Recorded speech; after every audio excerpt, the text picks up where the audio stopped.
Throughout Overwatch League's long history, we've witnessed quite a few champions. So many amazing players have cemented their legacy through some of the most inspiring performances ever witnessed. For every dynasty and legacy forged, though, there are individuals who unfortunately get the short end of the stick. But just because somebody doesn't win a big tournament or championship doesn't mean that they shouldn't be appreciated. People who don't win often end up getting a bad rep when they really don't deserve it. It's about that time that we recognize those individuals, those guys that you feel bad for who should have won something but never actually did. It's worth noting this list strictly applies to Overwatch League tournaments and championships alone. Anything else gets thrown completely out the window. Things like MVP, Role Star, anything you want outside of the league, none of it matters. We are talking strictly league events. The players I'm about to mention have either had or are having great careers, but have come up short numerous times in big moments, and even if they were pretty good pre-owl, they just never accomplished anything, or generally just insane at the game with no real accolades to show for it. And what better way to start off this video than with the man notoriously known for coming in second. That's right, we're talking about the king of silver medals, Carpe. No player in league history has come up short more than Carpe has while being a starter. And if you don't think he's the best player necessarily to ever win anything,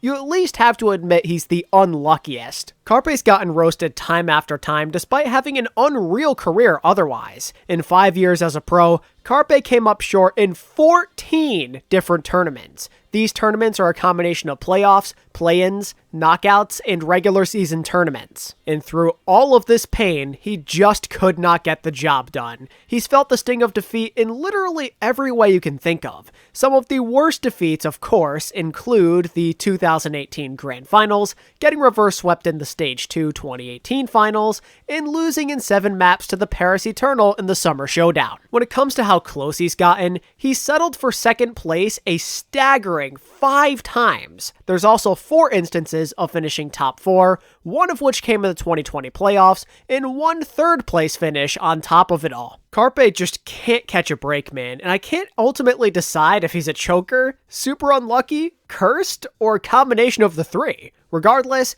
Carpe has suffered devastating defeats more than any other player in league history, and one can't help but feel bad for the guy too, because in the end, he really is a likable player that did a lot for the Philly franchise. He stuck around the scene for longer than most, and he worked extremely hard. Carpe was fantastic in his prime, and some people forget that he was MVP level on 2 different teams and one of the most skilled hit scans of all time. And in spite of the bad rep he gets in tournaments, Carpe had his fair share of incredibly clutch moments throughout his career and some pretty insane highlights. He deserves a lot of respect for his greatness, ring or no ring. Next is a newcomer to the perennial second place club. How about we talk about the current face of the franchise, Proper? Since he's only been in this league for 1 year, it may seem kind of silly to already have him here, but it is undeniable that he is already on track to be one of the greatest players ever. As a historically dominant MVP, Rookie of the Year, and Role Star,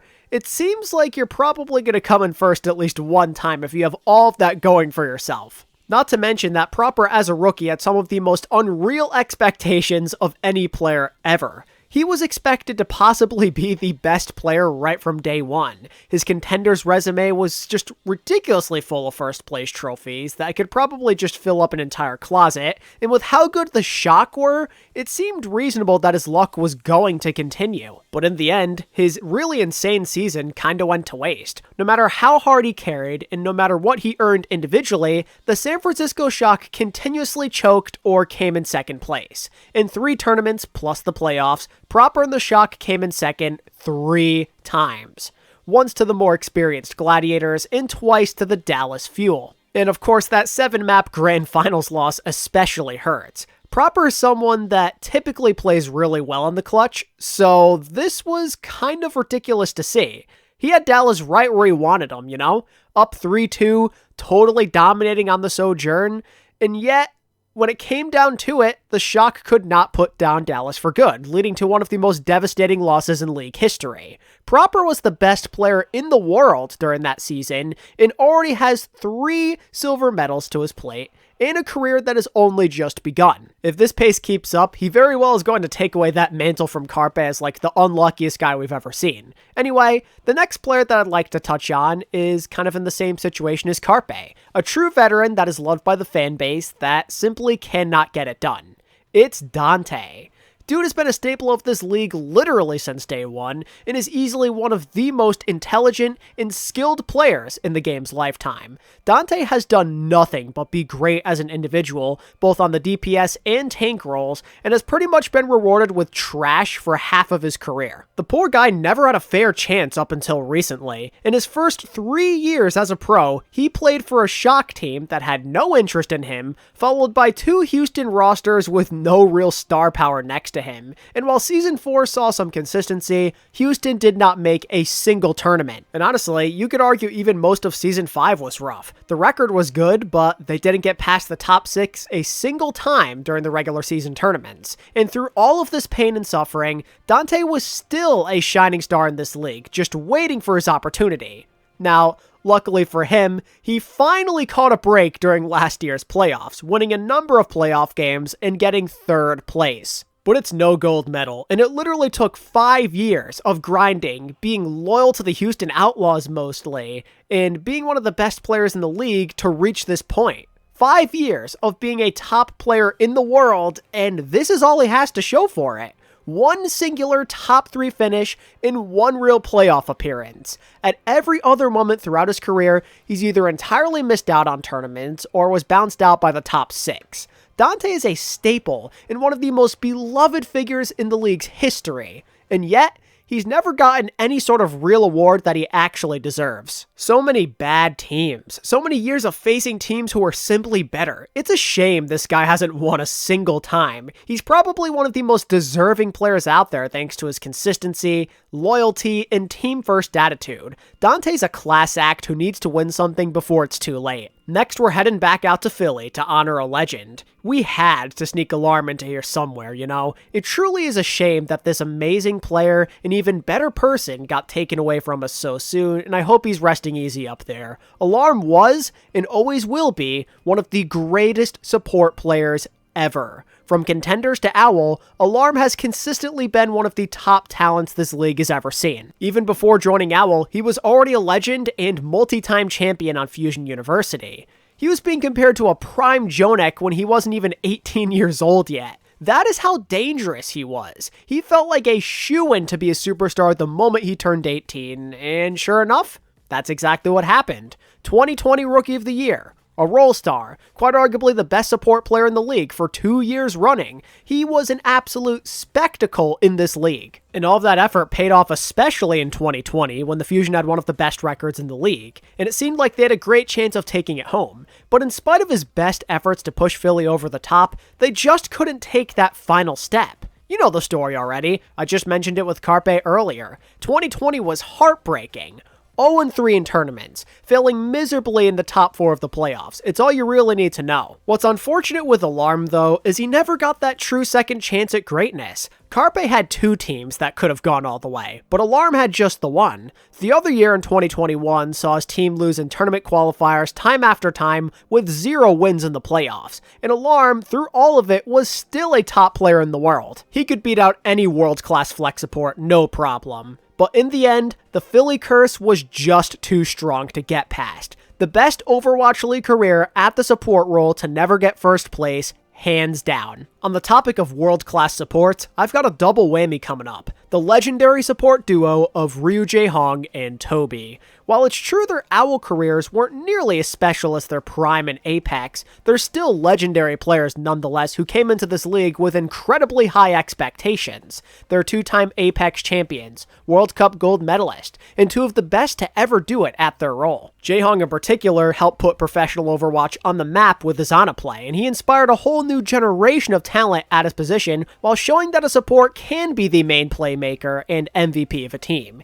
He's one of the most decorated players in the game's history to this day. And while Toby doesn't have all of that going for him, he did have one of the longest, most respectable careers of any professional ever, going from 2016 to 2021. Given their resume and stature within the scene, they were supposed to continue their legacy by all rights, but the two of them, along with a very disappointing Dynasty team, just could not accomplish anything, both as a duo and individually. They completely flopped during their time on Seoul together, failing to win a single playoff game and never getting to a single tournament final. Jaehung basically played 2 years and some change in OWL, but has nothing to show for it, and up until that point, people largely considered him to be the GOAT. On the other hand, Toby had a couple of opportunities after Jaehung left. 2020 had him finish in second twice, that being in the grand finals against the San Francisco Shock and the infamous reverse sweep loss to the Shanghai Dragons in the May Melee finals. Both of those losses are absolutely brutal and not something that Toby had been accustomed to based off of his career beforehand. This legendary pair somehow won nothing together or individually, and to this day, I don't quite understand how. Now, of course, Toby did get some redemption last year as the coach of Seoul during their kickoff Clash run, but it doesn't really matter in this case because we're talking strictly from a playing career, so it does not count. Let's move back into the DPS department, where I'm gonna go with Leave. Basically, he's in a similar situation to Proper, but to a lesser extent. In 2021, he was literally at the top of the world. He won an MVP in a historically great year, the Hunters were a top team, and he was one of the best players, period. Even when the Hunters were practically one-tricking Pharah, this guy still found ways to keep them relevant and win huge games. Leave's insane hero pool and solo carry style gave Chengdu many opportunities to immortalize themselves. They went to 3 out of 4 possible regular season tournaments in 2021, and they went to the playoffs. And you know what they have to show for it? Nothing. I'm talking back-to-back silver medals where they almost defeated teams that were clearly better than them. You're a C9 away from maybe going map 7 with Shanghai, and a few good fights away from closing out a comeback against the Gladiators in the Countdown Cup. And the playoffs happen to be the same story, but to a lesser extent. Tough losses to better teams early on, and that's it. Leaf just didn't have enough help back then, and that's unfortunately been persistent throughout his entire league career. Leaf suffered 6 top 6 finishes in tournaments, including the playoffs, in his career as of right now. Talk to any MVP out there, no matter the sport, and they're going to tell you that they'd much rather win a big tournament or championship than something like an MVP.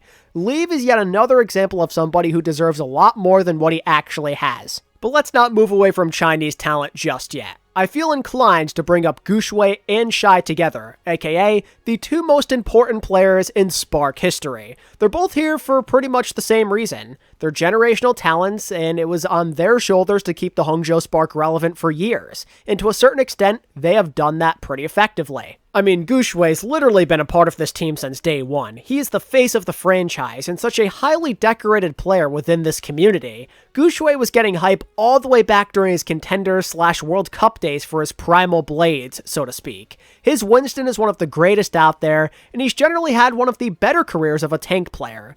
He was their star way back in 2019. He overcame all of the odds back then, and since then has proven himself time after time as an all-time great. Guxue was once in the MVP conversation, while also being a part of the playoffs 4 different times. And generally, the Spark usually had that damn, they're scary moment at some point every year with Guxue. Mr. Primal Blade himself is obviously world class, but the results tab on Liquipedia turns that smile upside down, as Guxue, in his career so far, has played in 11 tournaments with no trophies. The closest he actually ever got was when the Spark got swept in the 2020 Countdown Cup Finals. Other times Guxue got somewhat close includes 2 top 4 finishes in the playoffs and 1 in Stage 2 2019, all of which they lost to against the Shock, by the way. Ouch. Guxue never really had the teams around him to take it all the way. It really sucks too, because if he had better teammates during the prime of his career, maybe things could have been a bit different. He honestly might be the best tank player ever to not win anything at this level, aside from some of the other legends out there, you know? Meanwhile, Shai has been a top player in the world the last several years. His elite hit scan abilities have been put on display time after time, and last year showed us that Western competition makes no difference. Proper, Kevster, Lip, Prophet, it does not matter who is in his face, he can keep up with them. Even though his teams were often worse, Shai nearly carried the Spark to greatness multiple times. In 2021, it seemed like they had every reason to be a threat in the Junjiao's tournament until they ended up choking, and that's in spite of Shai's best efforts as a pretty insane Echo player. But 2022 is where Shai really began to shine. The Spark started to improve slightly, he got a bit better, the swap to Overwatch 2 is perfect for him,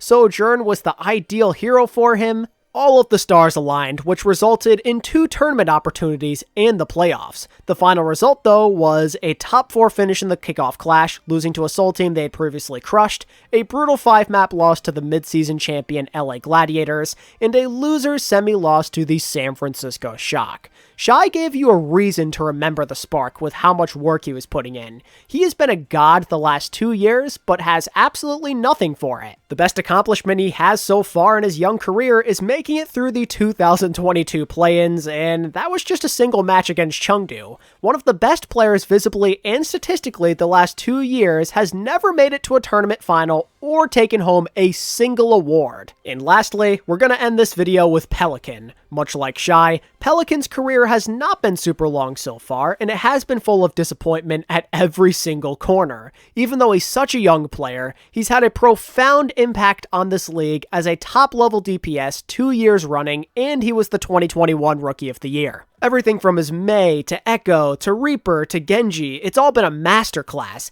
Pelican's about as good as any other flex DPS ever in terms of skill level, and don't let his relatively young career deceive you. This one man has elevated 2 franchises already to places they have never seen before, and things that they'll probably never see after he leaves them. And that is why Pelican is an all-time great that has to be in this discussion. This isn't something that you see often, a life-altering player for multiple teams like this. If you do it once, maybe you can chalk it up as a fluke. Twice though, yeah, no. As a rookie of the Atlanta Reign, he was the best rookie in the league, an MVP candidate, and a top 3 flex DPS in the world. Before joining the Reign, the furthest they had ever made it to was the second round of the playoffs. After he joined, guess where they went? The Grand Finals. If that wasn't enough, they had one of the better records in the league and were a consistent part of the regular season tournaments. And with Houston, it's a similar story. 0 real playoff appearances to their names before he joined, only 2 regular season tournaments outside of the COVID year, and no true top-tier player outside of Dante. He comes to Houston though, and suddenly all of those problems are gone, and they even made a deep playoff run for the first time ever. Pelican has been in the thick of it a ridiculous number of times for a young player, and he's one of the best players in the league, hands down. And yet, there's no first places on his resume. There's nothing to go alongside that Rookie of the Year in his trophy closet. In 2 years, Pelican has appeared in 6 regular season tournaments and the playoffs twice. The tournaments never saw him get all that close, with third being the best he could offer, but where things really sting is in the playoffs, as in both years his teams ended up going on unexpected playoff runs that just fell short. Last year, he lifted the Outlaws curse all the way off of them on the way to a top 3 finish, and in 2021, he took the Reign to the Grand Finals, like I said before, where they'd inevitably get swept by the Shanghai Dragons. You cannot make this stuff up. Pelican is that freaking good. He can uplift a team that much, just by himself.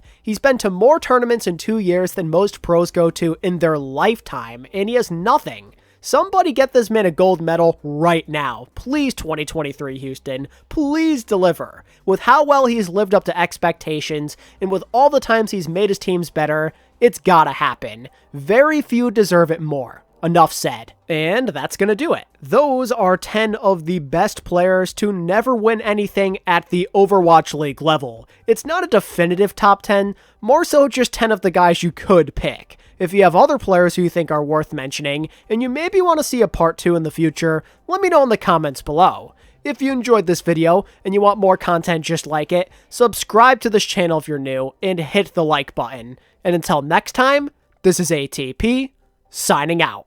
Peace.